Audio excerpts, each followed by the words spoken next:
네. 네. 자, 특히 가을, 겨울 이렇게 넘어가는 요 시기 머리는 좀 좋은 걸로 감으셔야 됩니다.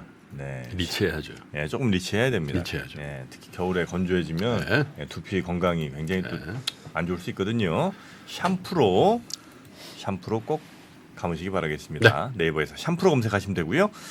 우리에게 꼭 필요한 우리 박병창 이사님, BBC 이사님 어서 오십시오. 예, 안녕하십니까. 네, 어서 오세요. 반갑습니다. 네. 자, 여기 회사에서도 이제 굉장히 복잡하시겠네요. 공매도 6월까지 금지. 복잡한 거 뭐 복잡할 거 없죠. 복잡한 건 없어요. 네. 아, 그래요? 굉장히 뭐 이렇게 이것 때문에 막 술렁술렁 이럴 줄 알았더니 그렇지 외국 않군요. 국매도 뭐 증권사에서 그렇게 크게 하는 거 없습니다. 아, 예. 크게 신경 쓸 게 없군요. 예. 그래요? 우리가 너무 이렇게 호들갑이었나요? 안 하면 되는 거죠. 이제 자, 그러면 우리 박병창 이사님과 함께 오늘 시장 이야기. 네. 미국 뭐 지난주부터 볼까요? 지난 한 주 미국 시장의 상승폭은 작년 6월 이후 가장 큰 폭으로 상승했습니다. 그래서 연말 기대감에 지금 부풀어져 있습니다. 지난 한 주간 다우가 5.07, 나스닥 6.61, S&P 500 5.85, 한 주간 상승폭이 5에서 6% 정도 상승을 한 겁니다. 지난주 금요일도 다우 0.6, 나스닥 1.38, S&P 500 0.9 올랐습니다. 상승한 이유는 직전주 대비 달러스가 104.9, 이게 고점이 107이었습니다. 그리고 10년 만기 국채 수익률이 4.57, 장중에 고점 5% 터치를 했었고요. 2년 만기가 4.84. 시장이 원하는 게, 그리고 시장 시황은 뭘로 한다고 계속 그랬죠? 우리 정부님 가끔 말씀하시던데 제가 계속 이제 주장을 하니까. 수급. 예? 네? 뭐였죠? 시황은 예, 시황을. 예. 뭐 때문에 움직인다고요? 뭐 어떤 요인으로? 시장이 뭘로 그냥 움직이냐? 단순하게 생각해 보면 금리. 예. 예, 금리와 환율로 움직이죠. 금리 환율. 예, 금리와 환율이 시장에 우호적으로 됐으니까. 네. 예. 또 한번 보여준 그래서 거죠. 이제 시장이 예. 올라간다. 네, 시장이 네. 급등한 겁니다. 예. 그리고 이제 차트를 볼 때도 네. 예, 작은 폭의 하락 추세가 좀 있었어요. 근데 하단에서 강한 반등을 하면서 주 지지선 및 그리고 추세 하단에서 반등을 좀 줬거든요. 먼저 이 차트 잠깐 보겠습니다. 이게 S&P 500의 주봉입니다. 전에도 제가 추세 상승할 때 계속 보여드렸고 이번 추세 하락할 때 이걸 계속 보여드리고 있는데 보시면 초등학생도 아는 그 추세죠. 예. 네. 이게 밑으로 보면 이게 주봉입니다. 이게 3주 하락했다 2주 반등하고 그 다음에 또 한 3, 4주 있다가 또 2주 반등하고 뭐 이런 식이었잖아요. 근데 이번 반등은 일주에 그냥 양봉을 주면서 위에 네. 추세를 뚫어버린 오. 거잖아요. 그러니까 이게 달라진 거예요, 이건요. 힘이 달라진 겁니다. 그러니까 조금씩 내려오고 조금씩 오르고 이게 추세적으로 움직이다가 장대 양봉을 만들면서 그 위에까지 상단을 돌파하는 모습을 좀 나타냈기 때문에 시장이 이렇게 많이 올랐어요. 예, 시장의 힘은 상당히 달라진 거다. 이렇게 보시면 될 것 역시 같고요. 미국이네. 그 얘기도 오늘 좀 드리려고 하는데 공매도 엮어서요. 이따 네. 그 공매도 말씀을 또 주시고 먼저 또 김 기자님도 말씀 주셨지만 공매도에 대해서 오늘 뭐 지금 말이 굉장히 많잖아요. 네네. 어디 보니까 공매도에 대한 뭐 포털의 내용도 굉장히 많고 그래요. 네.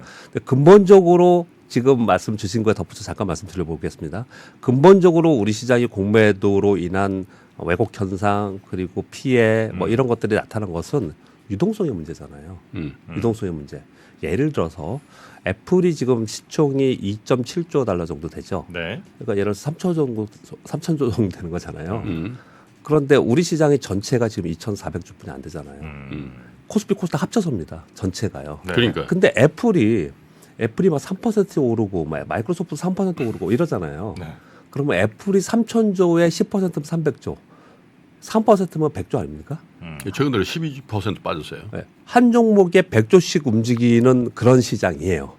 그런 시장과 그런 규모의 시장하고 우리 시장은 전체가 2,400조이고 코스닥은 300몇십 조뿐이 안 되는데 네. 거기에 외국인들이 자금이 들어와서 뭐 어쩔 때는 막 아래로 공격하고 어쩔 때 막 사고 이러니까 우리 시장은 근본적으로 유동성으로 인해서 이런 왜곡 현상이 있을 수밖에 없는 거죠. 근데 우리 경제 규모나 이런 거에 비해서 주시장이 진짜 왜소하네. 그러니까 우리 코스닥 시장 다 합쳐봐야 애플의 1%예요? 3%? 1%. 아니 애플보다 못하다는 거지. 아니죠. 애플이 3천조인데 우리 코스닥 시장 전체 합쳐 300조. 300조. 코스피 코스닥 중에서 코스닥만 보면 코스닥만 코스닥이 3천. 그러면 10%. 10%. 예. 10%. 예. 애플의 10%. 그런 시장이니 우리 시장이 상당히 불합리하고 왜곡된 이런 수급에 의한 현상이 많이 나타나고 있는 거죠. 지금 S&P 500이 이렇게 많이 올랐어요. 이렇게 주식에서 그냥 갑자기 생각나는 말씀을 드리는 거예요. 네네. S&P 500의 시총이 어마어마한 게 이렇게 올랐다는 거예요. 전 세계 시가총이 60%예요. 네. 이게 이렇게 오른 거예요. 그러니까 이건 쉬운 게 아닙니다. 이렇게 오르는 게. 네. 그래서 상당히 시장의 변화가 상당히 많이 있었다. 그들 입장에서는 한국 시장 같은 정도 규모면 이 푼돈 가지고도 얼마든지 막 예, 위아래로 막 그렇죠. 그게 근본적인 채찍질할 문제라고 수 저는 있다는 생각이 많이 거네. 들어요. 예. 우리 왜 이런 거 있잖아요. 그 대규모 마트하는 대규모 할인점하고 네네. 동네에 있는 구멍가게하고 가격 경쟁에서 붙으면은 우리 안 되잖아요. 그래서 구멍가게 동네 공목 상권을 보호하기 위한 조치들을 하잖아요. 네네네. 사실 저 그런 관점에서 좀 접근을 좀 해야 되지 않을까라는 생각도 많이 들거든요. 여하튼 네. 미국이 이 시총 이렇게 높은 시장에서 이렇게 급등을 했습니다. 그 와중에 요번에 오른 것의 가장 이제 근본적인 원인이 이런 것들이에요. 엔비디아 11% 올랐습니다. 이게 $400 살짝 아래 깼다가 와. 다시 이제 또 고점을 돌파할 시도를 좀 하는 이게 주봉입니다. 이게 걱정 굉장히 많이 했습니다. 그걸 깨고 내려가면은 시장의 주도주가 깨고 내려가면 안 되기 때문에 그랬는데 지금 거래를 실으면서 주봉상 큰 폭으로 올랐고요. 또 하나는 요번에는 애플하고 엔비디아가 지난 시장에 끌었는데요. 요번에는 AMD하고 마이크론하고 이런 종목이 같이 올랐습니다. 이 AMD 주봉이에요. 여러분 이 옆에 거 그냥 보지 마시고요. 제가 걸어온 거고요. 설명할 필요도 없을 것 같고 이 좀 밑에 보면 거래량이 이번 주에 굉장히 많이 늘었죠. 야. 그런데다 장대 양봉을 만들었잖아요.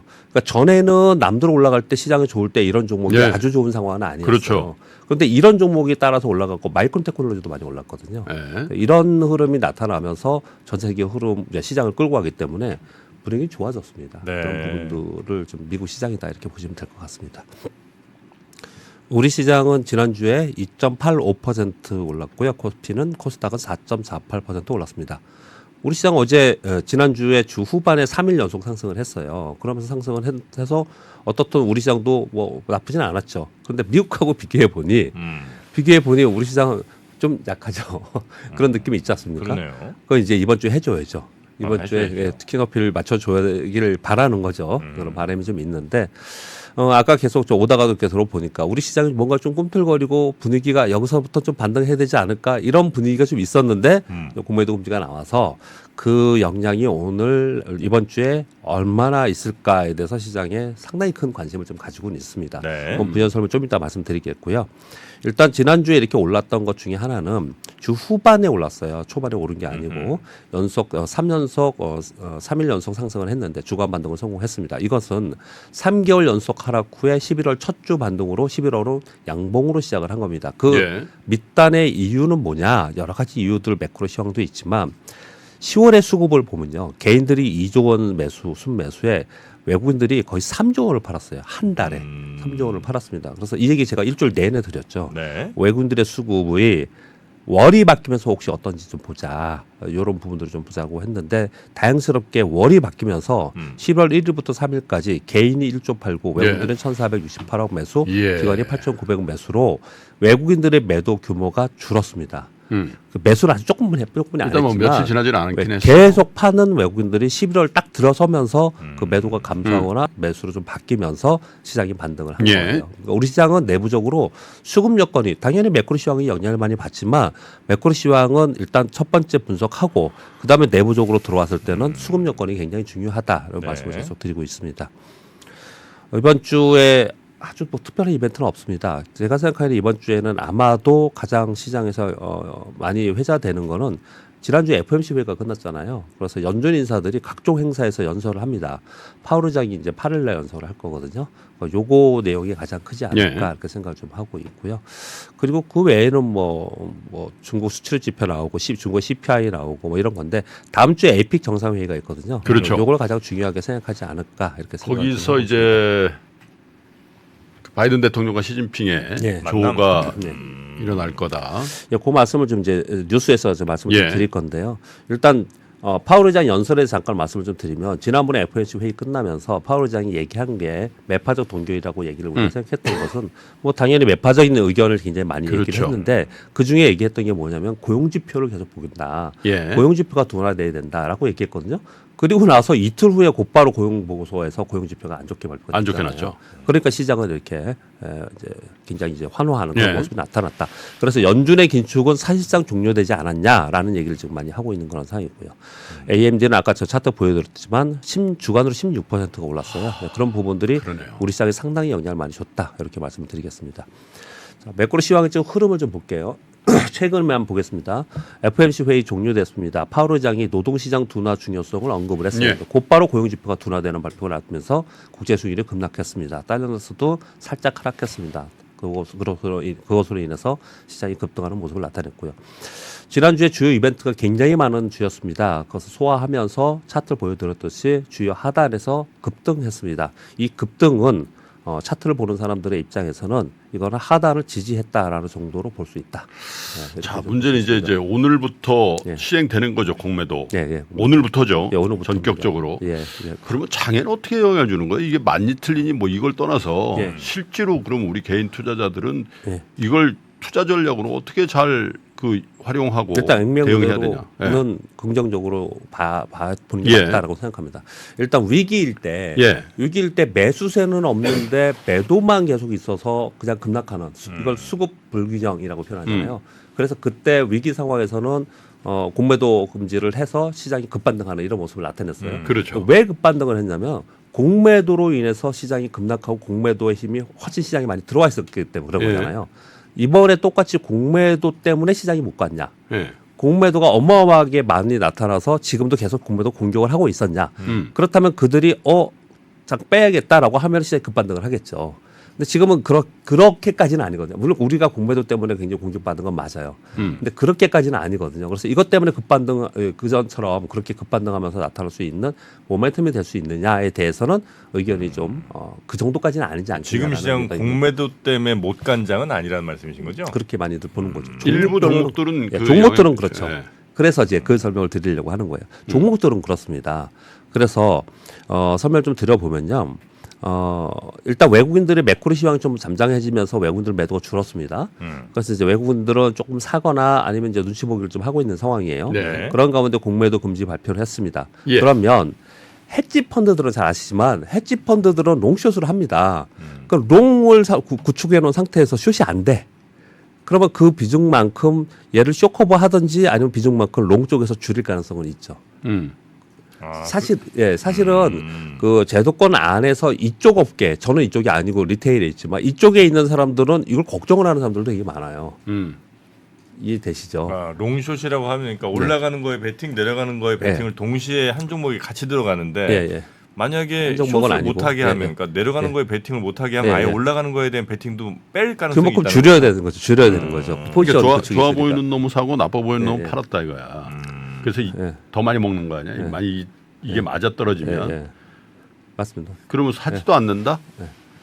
왜냐하면 비중을 얘네들이 해놓잖아요. 네. 그걸 그냥 아무렇게나 네이키드로 막 사고 네이키드로 팔지 않거든요. 특히 우리나라는 요즘에는 이제 숏을 많이 쳐서 그런데 우리나라는 롱으로 네이키드 롱으로 외국인들 투자하지 않아요. 선물해서 매도를 해놓고 매도 구축해놓고 주식을 사고 이렇게 하거든요. 위험 관리를 해지를 항상 한다는 거예요. 우리나라 시장에는. 그런데 위험 관리하는 쪽에 선물 시장은 뭐 매도를 계속 할 수 있어요. 근데 어떻든 간에 숏을 칠 수 있는 부분이 있었는데 비중에서 얘를 똑같이 5대5로 놨다. 근데 얘는 못해. 그러면 얘가 줄어나가면 만약에 5에서 3으로 줄어나면 얘도 3으로 줄여야 될 거 아니에요. 이런 생각을 좀 하고 있다라는 거죠. 그래서 이건 어떻게 생각이 드냐면 그러면 롱숏 구축이 가능해서 그동안 있었다면 숏으로 인해서 고생한 어떤 섹터나 종목들도 있었잖아요. 반대로 롱으로 인해서 좋았던 데들 있잖아요. 반대로 거기서 매물이 혹시 나오나 이것도 살펴봐야 된다는 얘기를 좀 하는 거예요. 네. 아니 근데 외국인 입장에서도 혹은 예. 뭐 그 크게 투자한 데서도 네. 특히 이제 우리의 뭐 공매도 금지 정책이 나오잖아요. 예, 그럼 이제 우리 시장을 볼 때 여긴 지금 공매도 안 되는 시장이니까 예. 기존보다 조금 더 들어가서 먹을 수 있겠다 이런 생각을 하고 더 들어오진 않을까요?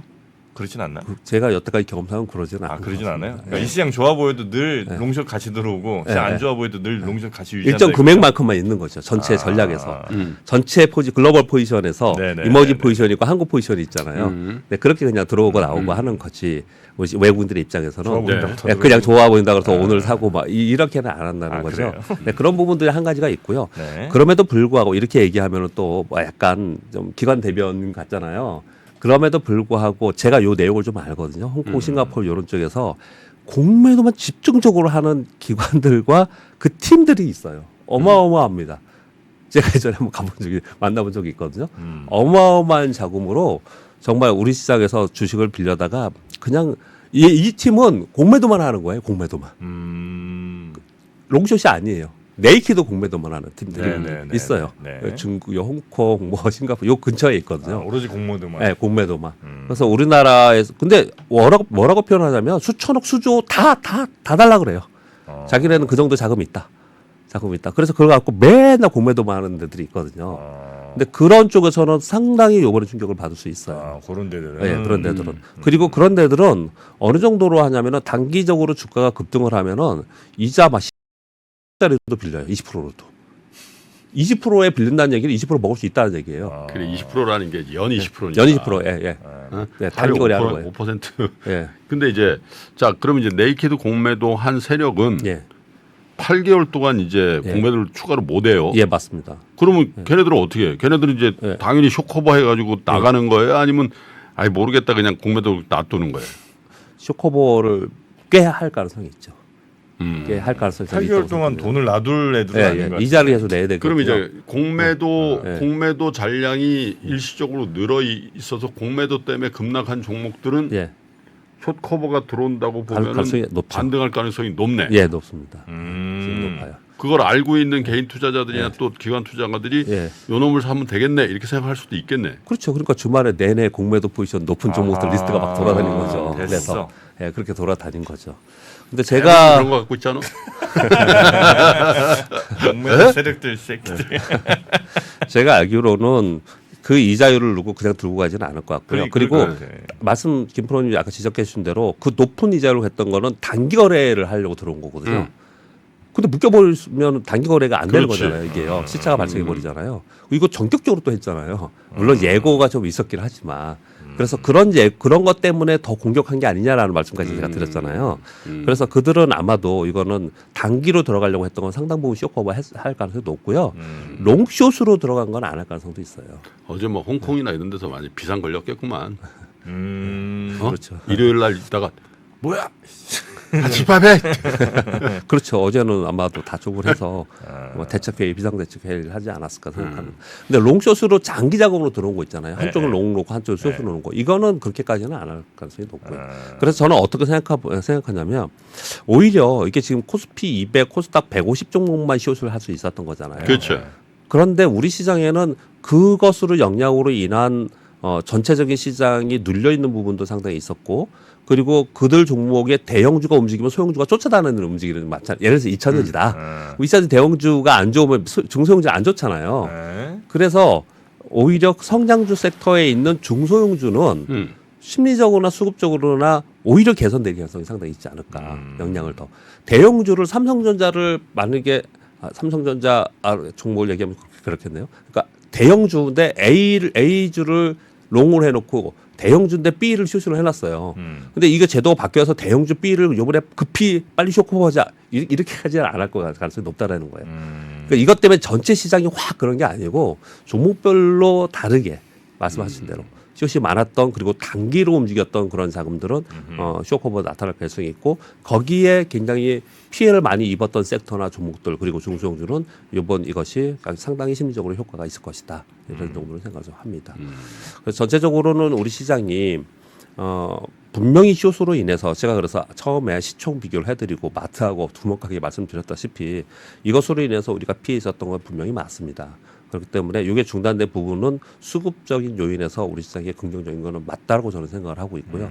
그것과 플러스 지금 전체 시장이 매크로 시장이 좀 좋아지는 부분이 있기 때문에 우리 시장에 대해서 기대가 많이 된다. 근데 이제 개별 종목들 중에는 공매도 금지가 지금 되고 있는 종목들도 상당히 많죠. 네, 맞습니다. 그죠? 네. 200 코스피 200, 200이나 코스닥 150 예, 외의 예, 종목들은 종목들. 예, 어차피 예. 공매도 안 되는 거잖아요. 예, 안 됩니다. 그러면 논리적으로 이 종목들은 어떻게 돼? 이 종목들은 수급상 개선되는 게 없네요. 뭐 근데 예, 논리 수급적 그게 없는데 지금 말씀드렸듯이 섹터 같이 움직이잖아요. 그래서 심리적인 수급 변화가 생길 거다 이렇게 섹터 설명을 같이 드리는 움직이면. 거고요.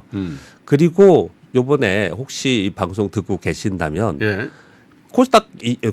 코스피 200과 코스닥 150 이외의 종목은 안 되잖아요. 네, 공매도가. 안 되잖아요. 네. 많이 있어요.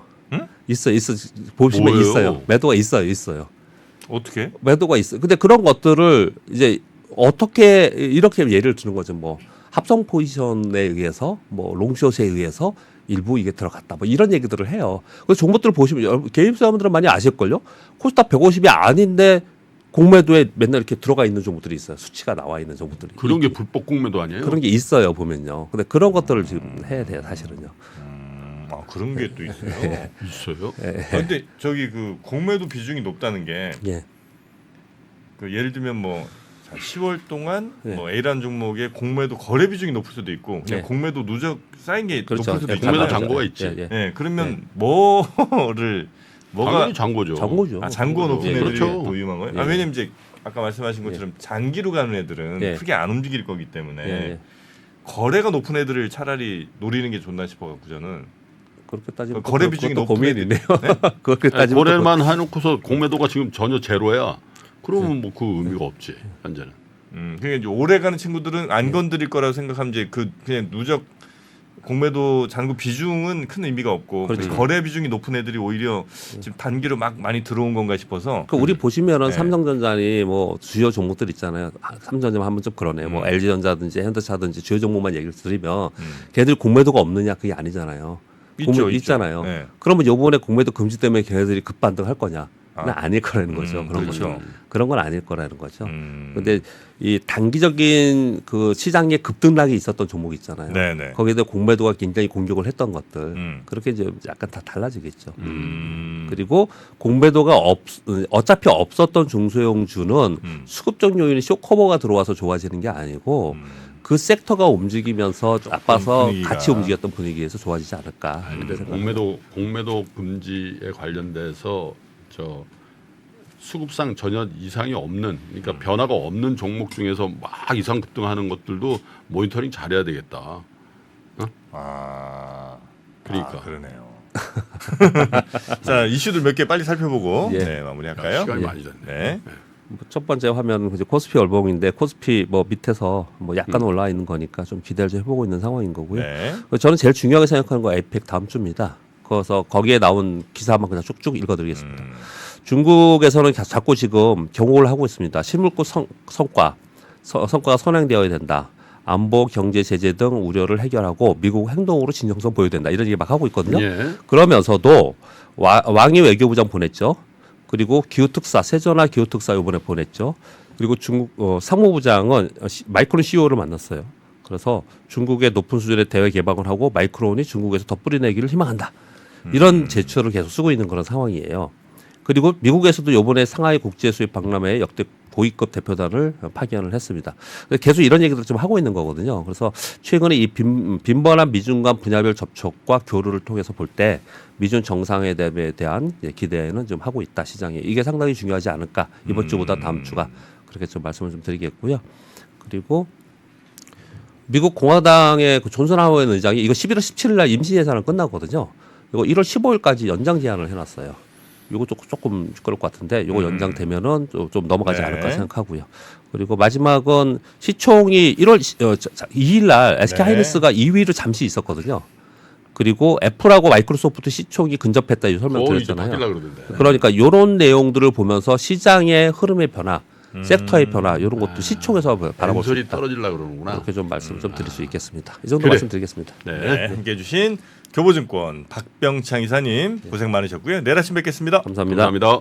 외환위기 오는 거 아니에요? 금융위기 오는 거 아니에요? 이런 질문들을 좀 굉장히 많이 받았었습니다. 탐욕이 되게 강했을 때 위험자산으로서의 극단적인 쏠림이 나타나고, 공포감이 극에 달했을 때 안전자산으로서의 극단적인 쏠림이 나타나거든요. 과거의 일이 미래에 똑같이 일어난다 이건 아니지만, 그때 당시에 위기 상황에서는 어떤 공통점들이 있었는지를 보면서 우리가 대비를 하는 방법도 고민해 볼 수 있고요. 과거를 제대로 이해하는 순간 위기의 실체가 드러납니다. 오건영의 현실 경제 이야기를 서점에서 만나보세요.